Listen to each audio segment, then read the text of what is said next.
جلوائے جانا جلوائے جانا جلوائے جانا۔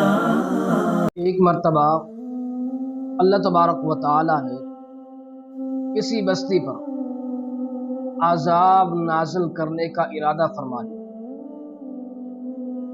اور فرشتے عذاب کو لے کر آسمان سے زمین کی طرف روانہ ہے۔ اب جس بستی کے اوپر یہ عذاب نازل ہونا تھا ان بستی والوں کو کوئی علم نہیں۔ تاجر تجارت کر رہا ہے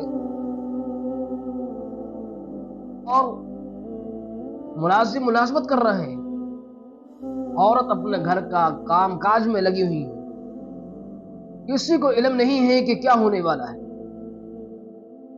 لیکن اسی بستی کے اندر ایک عورت تھی، اس کا چھوٹا سا بچہ تھا، وہ بچہ رو رہا تھا اور وہ آٹا گوندھ رہی تھی۔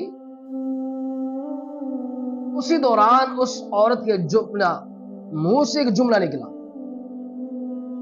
اسکت یا بنی ان ربی حلیم، اے میرے بچے خاموش ہو جا، بے شک میرا رب جو ہے کہ حلیم ہے، مجھے بھی صبر سے کام لینا چاہیے۔ بس یہ جملہ کہنا تھا، یہ زبان سے نکلنا تھا، تو اللہ تبارک و تعالی نے فرشتوں کو حکم دیا جو آسمان کی طرف سے زمین کی طرف آ رہے تھے کہ واپس آ جاؤ، اس بستی پر تم عذاب لے کر جا رہے ہو، اس بستی میں ایک عورت ہے جس نے ہمیں حلیم کہہ کر پکارا ہے،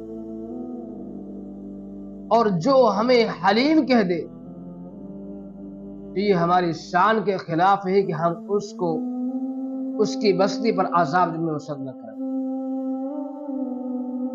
تو اللہ تبارک و تعالی بہت حلیم اور بردبار ہے، بہت رحیم اور کریم ہے۔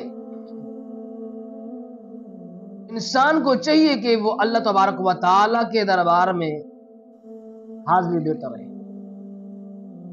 اور چاہے انسان کتنا ہی گناہگار ہو، کتنا ہی خطا کار ہو، اللہ تبارک و تعالی سے جو ہے کہ معافی مانگتا رہے، تو اللہ تبارک و تعالی جو ہے کہ اس بندے کو معاف فرما دیں گے۔